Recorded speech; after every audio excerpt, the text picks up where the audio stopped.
Paul Revere's Midnight Ride, Myth vs. Reality. April 18, 1775. It is just past 10 o'clock at night. The city of Boston sleeps under curfew, the streets patrolled by British soldiers, tension heavy in the air. Inside the home of a silversmith named Paul Revere, a message has just arrived. The British regulars are preparing to march. Revere knows what this means. Weapons hidden at Concord are in danger. Samuel Adams and John Hancock, two of the most wanted men in Massachusetts, are likely targets for arrest. Time is running out. A horse waits in the shadows. A rider prepares to dash into history. The story we know says that he would charge through the countryside yelling, "The British are coming!" sparking a revolution with his courage alone. But tonight we're going to ask, how much of that story is true? And how much is simply legend, polished and reshaped over the centuries until myth became memory? The world of 1775, setting the stage. To understand the Midnight Ride, we need to step back and look at the world of 1775. Boston was a city under occupation. British soldiers were everywhere, enforcing strict laws, searching ships, and seizing supplies. The colonists were deeply divided. Some still swore loyalty to the king. Others whispered of independence. In taverns, in homes, in secret meetings, patriots plotted against the crown. Paul Revere was more than a silversmith. He was a member of the Sons of Liberty, a courier for the Committees of Correspondence, and part of a secret intelligence network that funneled information about British troop movements. He was not just a random rider who volunteered that night. He had been preparing for this kind of mission for months, maybe even years. The famous poem versus the truth. Most of us first met Paul Revere not in a history book, but in Henry Wadsworth Longfellow's 1860 poem, Paul Revere's Ride. It begins with those famous words, "Listen, my children, and you shall hear." It paints a vivid picture of one man, racing through the darkness, calling on villagers to wake and rise. But Longfellow wasn't aiming for accuracy. He wanted to inspire patriotism on the eve of the Civil War. He left out William Dawes. He left out Samuel Prescott. He changed details of the lantern signal. And most importantly, he simplified history into the tale of a lone hero. The poem gave us the legend. But history tells us something far more complicated, and far more interesting. Planning the mission. Earlier that evening, Revere was ferried quietly across the Charles River by boatmen, slipping past British warships anchored in the harbor.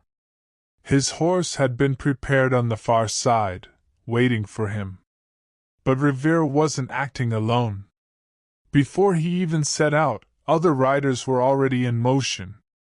Couriers had been dispatched from Boston to nearby towns, each one carrying the same urgent message: the regulars are on the move.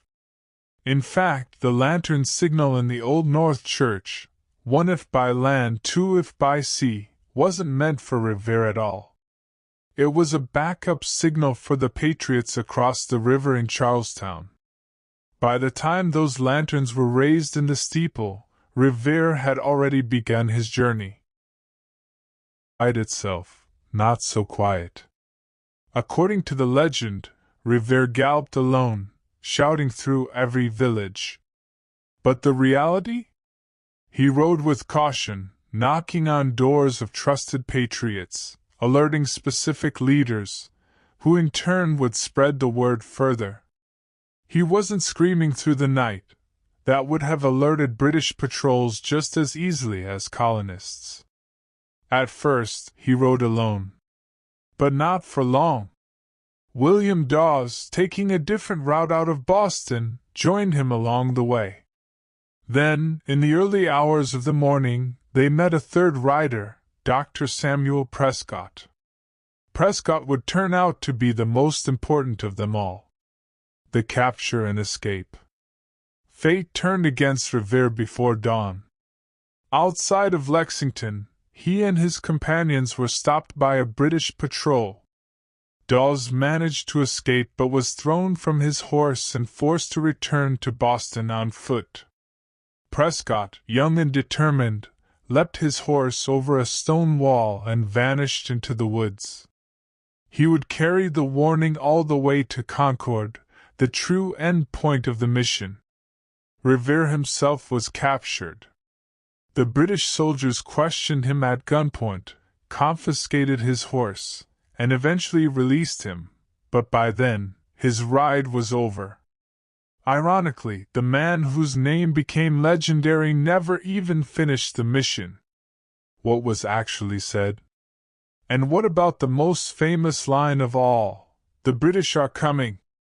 Historians agree, Revere never shouted those words. At the time, colonists still considered themselves British. The phrase would have made little sense. Instead, his message was something more precise. The regulars are out, warning that the King's trained troops were marching from Boston. The real heroes, the network. The truth is, the Midnight Ride was not one man's act of bravery. It was the work of an entire network of patriots. Dozens of other riders spread out through the countryside that night, fanning out like sparks in dry grass. These unsung messengers carried the alarm far beyond Revere's reach. Towns like Sudbury, Acton, and Reading were warned not by Revere himself, but by local riders passing along his message. By dawn, thousands of militiamen knew the regulars were coming, enough to meet the British at Lexington and Concord. The impact, why it mattered. The ride was not just about alerting the countryside. It was about buying time. Because of the warning system, the militias were able to secure most of their gunpowder and supplies before the British arrived. Adams and Hancock, who had been staying in Lexington, had time to flee to safety. And when the Redcoats marched into Concord later that day, they were met not by surprise, but by resistance. The first shots fired at Lexington and Concord were not the result of panic. They were the result of preparation that began with Revere, Dawes, Prescott, and the many unnamed riders who spread the word. The birth of a legend. So why does Paul Revere get the credit? Why not Dawes? Why not Prescott? Or the dozens of others who carried messages that night? The answer is simple: storytelling. Revere's story was polished, simplified, and immortalized in poetry. Longfellow needed a hero, not a committee. Over time, the poem became more familiar than the truth. And once schoolbooks adopted it, the myth became the memory. Ending. The reality of Paul Revere's Midnight Ride is more complicated, more human, and ultimately more inspiring than the myth. It wasn't the act of one lone rider. It was the work of a community, a network of men and women ready to risk everything for a cause greater than themselves. Paul Revere was brave, but he was not alone. And maybe that's the real lesson. The revolution was not the story of one man. It was the story of a people, standing together, and daring to defy an empire. And on that April night in 1775, their voices carried louder than any single rider's cry.